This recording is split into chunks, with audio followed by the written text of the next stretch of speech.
This is a very short video lesson on show, don't tell, and we worked on this Monday in class. So especially if you are not here on Monday and you want a brush up of what we did in class, this is a very brief description. So let's zoom in. We're on page 4 of the digital notebook. And when we think about show, don't tell, we're really thinking about descriptive writing. And so when you hear, especially an English teacher say, show, don't tell, what teachers are really asking you to do is to write descriptively. And there are a few tricks in order to do that. One trick is to think, what do you see, hear, feel, touch, and smell? So this is a really important slide right here at the very bottom of page 4. I'm going to zoom in right here so you can see it. When we think about show, don't tell strategies, we're specifically interested in the senses, right? So the 5 senses, and that's why that's in the center bubble. And so what are you really putting yourself into a moment, especially when you're writing memoir or you're writing about your personal experience, you're really bringing yourself back there. And when you're thinking about a memory or you're thinking about your own experience, it might seem silly at first to remember the 5 senses. You're like, why do I need to remember smell?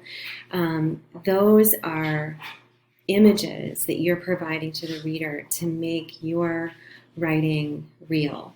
And having been a person who has read thousands of college essays for my work in higher education at Northeastern and Case Western, what I specifically remember are those like 10% of essays that go to the top. And one of the ways that they rise to the top is because you remember, and you remember what you read. And a lot of times that's through vivid imagery. One person's essay I still remember, and it was probably from 2008 or 2009. She had this image where she said that she just felt like a plastic paper bag blowing in the wind and up in the trees, and she could see her, she built it as a metaphor. So that is an image that has stuck with me since 2008. And like any good piece of writing, like a book that you've read or a song that you listened to or a movie that you watched, you remember. So not that this is just for the college essay, but in order to have your voice heard, writing descriptively is super important. You're actually leaving people with like an imprint, right? Or like a footprint or a thumbprint. You're leaving someone with that compression or that touch. And the way that you do that through words is through descriptive writing. So another way you do that is through details. So, to offer your reader specific details so that reader can begin to build a picture, a mental picture of what you are saying. The best way, the phrase, to walk a mile in my shoes, right? So what does it feel like to walk a mile in my shoes or in your shoes? The only way that someone can understand that from you is if you write descriptively. You don't have to tell that person details you don't want them to know. You can say things without actually saying them and have that person feel something. So that brings me to the next piece of descriptive writing and why it's so important, is that you want your reader to feel something. The best parts of a college essay are the parts that you really, you're left with an image, but you're left with an image that makes you feel and understand that person. And when you're thinking about how to do that, remember the detail and remember the descriptive writing. Another trick to showing and not telling in descriptive writing would be up here with vivid verbs. And this is it's a trick that you can employ in your own writing. So instead of saying I went, it's I sprinted, right? That tells you how you went. Instead of saying you walked, It's maybe you sauntered. So it really leaves the reader with, again, the motion, the imagery. And just saying that you walk into a room, if I walk into a room and I kind of just saunter in, it's very different from walking in a room and really with a sense of urgency and concern or importance. So you definitely want to use your words in order to describe how you walked, but at the same time, you want to look at those verbs. Are those verbs working for you? Are you using vivid verbs? Especially a verb like the be verbs, is, am, was, were. Those are not necessary most of the time. And so one of the tricks I say to writers who would like to write with more show, don't tell strategies is to replace the be verbs, is, am, was, were, are. One trick that I really love for using descriptive writing is using dialogue. So put dialogue in to actually let us hear a person speaking, especially if that person has a distinct voice or language. If you speak or have family who speaks a different language and you want to put that language in, that is very powerful and definitely something that would help the reader understand you without saying something directly about you. And then finally, asking these probing questions, who, what, when, where, why, of anything you write will center your writing for more detail. So those are the 5 little tricks that I recommend using when you're writing the personal statement or college essay, but also when we begin to analyze writing of different writers and consider the rhetoric of different writers. This assignment on page 4 is called the I Carry assignment. I've been working on this assignment with students for the past many years, 15 years maybe, and every time I work with students on this, the writing is just, it's very powerful. Here's the thing though with this.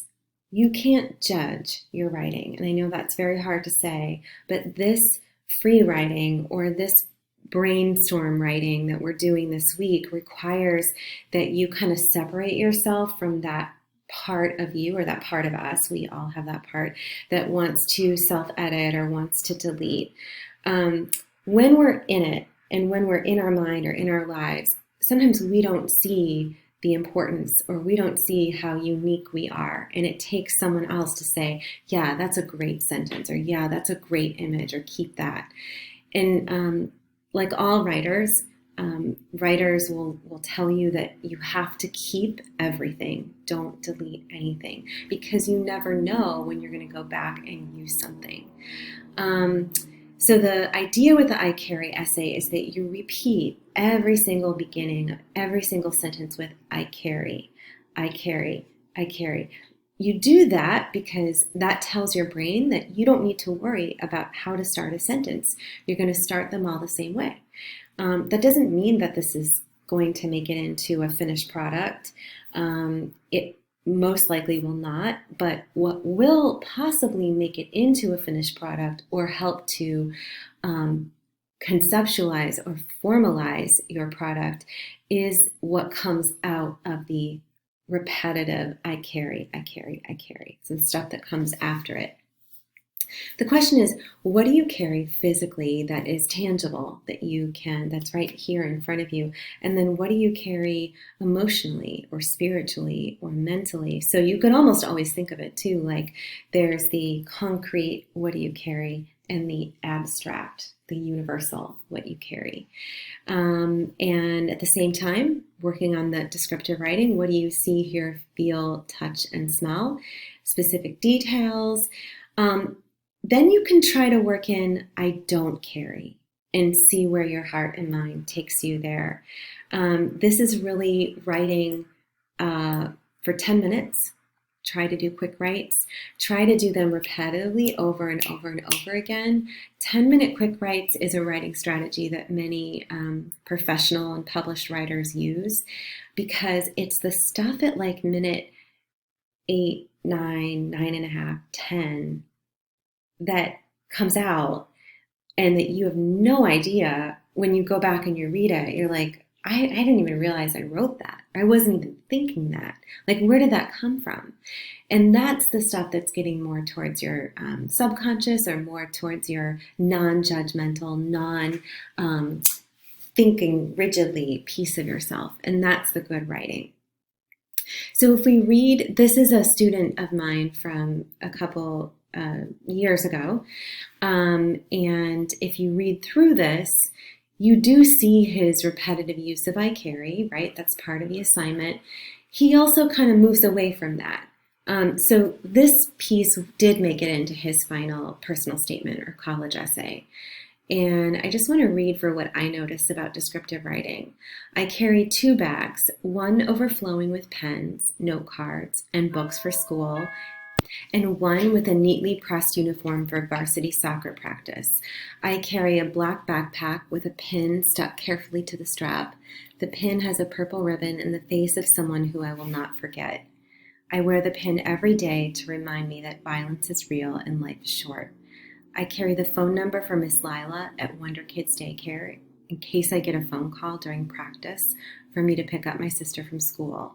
So right there, we know a lot about this person. And as a college admissions person, when I have maybe a minute to read the essay, right? They spend maybe 10 to 12 minutes on your entire application. So that essay is crucial because that's the only time they get to know you. And that's like your interview. But at the same time, they are not reading it like with a analytical mind. They're reading it for what grabs them, right? What grabs them emotionally, what they're going to remember, what they can take away from you in a second. And so without saying it directly, you understand that this student is serious, is professional, is organized, takes pride in what he does. He is a soccer player. He has faced loss and grieved and has worked through that pain. And he is responsible in his family and he takes care of his little sister. So where do we get all that from? It's just the first 5 sentences, right? And he doesn't come out and say it. He doesn't say, I am a varsity soccer player. I experienced grief. I have a little sister. He shows us, and he shows us through descriptive writing. So this is a different way to think about writing, and I've provided you some very clear strategies here at the very bottom of this page. One of the strategies is include dialogue, especially when we have a different voice or a voice that we remember from our childhood. Or a voice that really meant something for us. So instead of saying that he and his family are from Barbados, he says, I carry the smells of my grandmother's kitchen on Sundays and her voice watery with love. Marcus. And then she speaks, and then he says in her heavy Bayesian accent. So again, he's not explicit, right? He's implicit. He's giving us the images of who he is. So I think this is powerful. I want you to kind of take a leap of faith with this and trust the process and trust yourself. Don't think of this as a draft for a college essay. That's not what it is. This is you practicing with some descriptive writing techniques and you just responding to the I carry over and over and over again.